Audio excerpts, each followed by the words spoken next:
Bonjour, je suis vraiment heureuse de parler de mon chemin de vie devant des personnes que je respecte.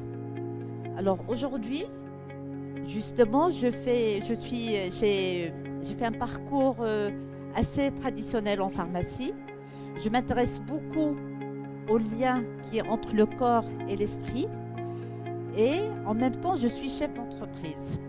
Alors je suis vraiment attachée aux trois métiers parce que d'abord, la pharmacie, c'est mon bébé et le lien entre le corps et l'esprit, ça me permet de gérer justement mon quotidien du point de vue travail professionnel et puis personnel, tous les aspects de ma vie. Ça m'apporte énormément le côté spirituel et l'entreprise, ça me génère un peu, je gagne un peu d'argent avec l'entreprise. Donc je ne peux pas lâcher aucune de ces trois métiers. Alors aujourd'hui, je peux vous dire que la pharmacie l'expérience de la pharmacie m'a apporté énormément dans ma vie parce que, autant que pharmacienne, on ne s'occupe pas seulement de la délivrance des médicaments et on montre la posologie et tout ça, mais aussi on est pharmacien, on est médecin, on est confident, on est ami et on est conseiller.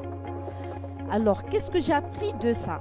Quand j'ai commencé à conseiller mes clients, je dis arrêtez de boire de l'alcool, arrêtez de fumer la cigarette, arrêtez de stresser, il faudrait perdre du poids.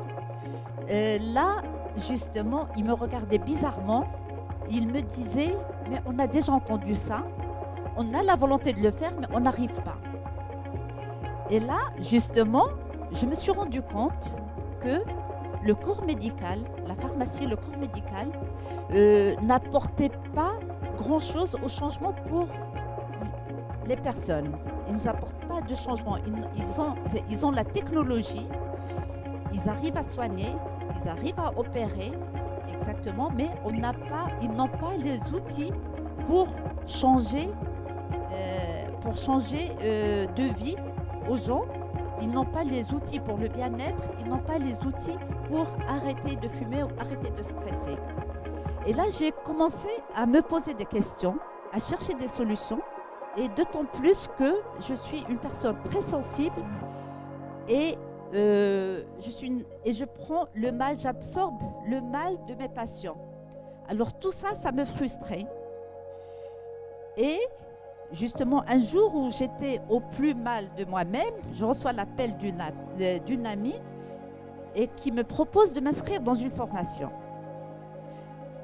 Alors, au début, c'était un petit peu difficile d'accepter, mais j'ai fini par le faire.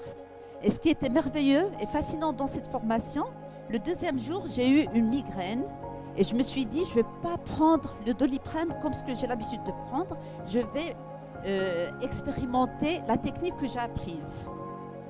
Alors, en l'expérimentant, effectivement, la migraine est partie. Et là, j'ai fait vraiment waouh! Et ça m'a encouragée à aller plus loin dans les formations. Et ma vie, mon évolution a commencé à partir de là. Sauf que le changement mon changement n'a pas été apprécié et il dérangeait un petit peu mes proches. Alors, certains, ils avaient peur, d'autres, ils étaient gênés. Ils n'ont pas vraiment accepté. Il y avait un débat autour de ce sujet. Mais moi, comme j'ai appris à écouter mon corps, j'ai persévéré dans cette voie. D'autant plus que quand j'ai complété les autres formations, j'avais l'asthme que j'ai pu justement guérir. Et j'avais des petites allergies, j'ai plus ces allergies. Et non seulement ça, j'ai observé des rémissions de certaines maladies, soit par moi-même, soit par d'autres thérapeutes, soit par des enseignants. Et à partir de là, j'ai commencé aussi je suis devenue capable d'influencer mes clients à la pharmacie parce que j'ai commencé à leur permettre de vivre autrement, d'arrêter de fumer, d'arrêter de boire, de perdre le poids. Donc j'avais les outils pour ça. J'ai appris les outils pour ça et ça me faisait vraiment, c'était très fascinant pour moi, ça me faisait énormément plaisir. Alors j'ai poursuivi dans cette voie. Aujourd'hui, je vais vous parler un petit peu de la relation le lien entre le corps et l'esprit. Alors, le corps est une excellente pharmacie. Il va créer tous les produits développés par l'industrie pharmaceutique. Et non seulement ça, ces produits, ils sont de meilleure qualité, ils n'ont pas d'effet secondaire. L'accès est pour tout le monde et en plus c'est gratuit. Et le médecin, le corps c'est la pharmacie et le médecin c'est la conscience. Alors comment ça se passe? Dans le corps, il y a un processus très simple qui se reproduit de manière permanente. C'est manger, digérer, respirer. Et il y a un peu plus le métabolisme et la luminosité. Et qui c'est qui contrôle tout ça? C'est la conscience, qui est à un niveau plus fondamental. La pensée, c'est la pensée non structurée. Et cette pensée non structurée, elle a un réseau de communication extérieur-intérieur et un réseau de formation extérieur-intérieur. Et donc, lorsqu'on prend compte de tout ça, on peut éliminer 95 de maladies, comme on peut guérir certains. Pas seulement éliminer, mais guérir certains. Alors, par rapport justement comment on va se débarrasser des maladies, c'est on va soit retirer les causes sous-jacentes, soit les éliminer carrément au niveau énergétique, au niveau de l'information et au niveau de l'impulsion. On va éliminer justement ces énergies, ces énergies qui sont des causes sous-jacentes au niveau impulsion, qui arrivent au niveau impulsif, au niveau d'information du corps. Autrement dit, tout ce qui structure l'aspect non matériel de la maladie. Et donc, à partir de là, justement, en tant que pharmacienne, ma conception, c'est que nos choix de vie, ils dépendent, c'est la neurochimie qui gère, qui nous guide vers nos choix de vie. Et c'est la physiologie qui découle de cette neurochimie. Et donc, c'est ça ce qui va impacter notre énergie, notre tempérament et nos comportements en général. Aujourd'hui, donc c'est ça. Donc aujourd'hui, je perds un petit peu mes mots, c'est pas grave.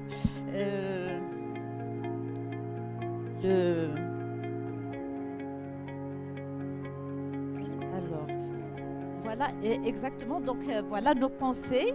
Justement, il faut faire, pardon. Non, c'est pas le sujet d'aujourd'hui.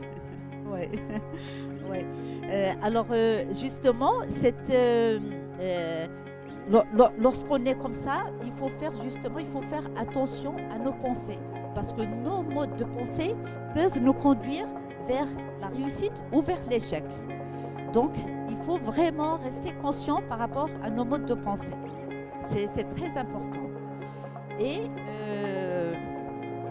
le corps, vous savez que le corps, je suis désolée, hein, nos modes de pensée, voilà. Alors, le corps, justement, il ne fonctionne pas seulement avec ses 5 sens. Il fonctionne au-delà de ces 5 sens sensoriels. Par exemple, si je vous pose la question, est-ce que les 5 sens, qu'est-ce qu'ils vont nous dire? Est-ce que la Terre est plate ou ronde? Nos 5 sens, ils vont nous dire automatiquement que la Terre est plate. Ils vont nous dire aussi que la Terre, elle ne bouge pas. Ok? Vous êtes d'accord? Nos sanctions, c'est ce qu'ils nous disent. Mais en réalité, c'est autre chose. La Terre, elle tourne, elle est ronde. Donc, elle n'est pas plate. Et hada. Donc, il faut apprendre à voir la chose dans sa totalité. Pas seulement ce qu'on sent avec nos cinq sens. Et le corps, il fait ça justement. Le corps, c'est un terrain dynamique d'énergie, d'information, d'intelligence et de souvenirs. Le corps, il se rappelle de tout ça. Et donc, tout ce qui est information et mémoire ne s'arrête pas au niveau du cerveau. Il se stocke aussi au niveau du corps. Alors le corps, comment il est constitué? Il est constitué, la matière première du corps, c'est les atomes. Dans la matière première des atomes, c'est le carbone, l'oxygène et l'azote. Alors chez l'homme, est-ce que vous avez une idée combien de pensées il fait par jour, l'homme? Est-ce que vous avez une idée? Pardon? 60 000 pensées. Alors ce qui est étonnant, c'est exact. Ce qui est étonnant, c'est que ces 60 000 pensées qui ont été faites hier, ils restent les mêmes le lendemain et aujourd'hui. Les gens ne changent pas leurs pensées. Ils gardent les mêmes pensées entre hier et aujourd'hui. Et lorsqu'on garde, si on prend les ingrédients qui ne bougent pas, le carbone, l'oxygène et l'azote, et puis on prend comme recette le comportement, les attentes, les conditionnements et tout ça, et si on ne change pas de recette, donc on garde le même comportement, on va obtenir les mêmes résultats. Donc apprenez à changer vos comportements, à changer vos attentes pour évoluer dans votre vie. Sinon, on n'évolue pas dans la vie, notre vie stagne et lorsque quelque chose stagne, comme l'eau, si elle stagne, elle devient impure. Donc, pensez à évoluer parce que tout est en mouvement, donc vos pensées, vos idées et tout ça doivent rester en mouvement. Ça, d'une part, et d'autre part, il ne faut pas garder justement qu'est-ce qui se passe. On donne toujours une étiquette à quelque chose, à une expérience. Et qu'est-ce qui se passe? C'est l'expérience qu'on va vivre. Par exemple, moi je dis, on va partir dans quelqu'un qui me propose d'aller dans un parc. Alors automatiquement, je vais penser à ce parc. Il est amusant, je vais bien m'amuser, je vais bien m'éclater. Et quand je suis dans le parc, effectivement, je m'amuse, mon corps est content et il va me produire des médicaments anti-stress, par exemple. Donc, il vaut mieux avoir une étiquette sur la chose qui est positive plutôt que négative. Donc ça, le premier conseil. Le deuxième conseil, c'est le mode de pensée, parce que le mode de pensée, c'est très important pour vous. Le mode de pensée peut être votre allié et votre ami comme il peut être votre ennemi. Donc faites attention, soyez conscients sur ça. Et la dernière chose que j'ai à vous dire, c'est que qu'est-ce que c'est justement quand il y a un dysfonctionnement dans n'importe quel aspect de la vie, que ce soit santé, professionnelle ou relationnelle, quand il y a un dysfonctionnement, qu'est-ce qui se passe? Pourquoi il y a ce dysfonctionnement? Pourquoi il y a ce déséquilibre? Alors ce déséquilibre, il vient en général par le stress. Et le stress, il dépend des comportements. Et les comportements, ils sont influencés par quoi? Par notre esprit et notre corps. Alors, justement, notre esprit, notre corps, on doit faire attention. Comment on nourrit notre esprit et comment on nourrit notre corps. Alors, notre esprit, il est... je vous ai parlé tout à l'heure des modes de pensée. C'est les modes de pensée qui vont nourrir un petit peu notre esprit. Et notre corps, c'est l'alimentation. Donc, faites attention à ce que vous mangez. Soyez conscient de ce que vous mangez. Parce que la nourriture la nourriture, elle peut donner des allergies, comme elle peut être intolérante, comme elle peut vous donner de l'énergie. Et si vous mangez en quantité, elle peut vous abrutir. Donc, faites attention à ce que vous mangez. Donc, la nourriture du corps est importante et la nourriture de l'esprit est importante. Et il y a aussi une notion de repos, parce que le corps et l'esprit, ils ont besoin de se reposer. La base d'une activité dynamique, c'est vraiment un repos profond. Si on observe par exemple les enfants, en journée, ils se dépensent au maximum, donc ils ont une énergie extraordinaire et le soir, ils vont dormir profondément. Donc, on devrait faire pareil, respecter nos heures de sommeil et se reposer pour pouvoir être en forme le lendemain et pour être productif.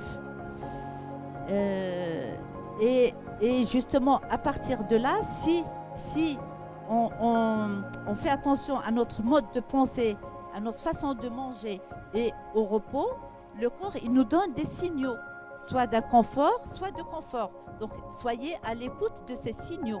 Tout ce qui est confortable, tout ce qui vous donne du confort, amplifiez-le, et tout ce qui vous donne de l'inconfort, éliminez-le ou diminuez-le. Et soyez vraiment à l'écoute de ces signaux internes et de cette intelligence interne, parce que le corps est un génie suprême qui reflète la sagesse de l'univers et qui vous dit exactement ce que vous devez faire. Voilà.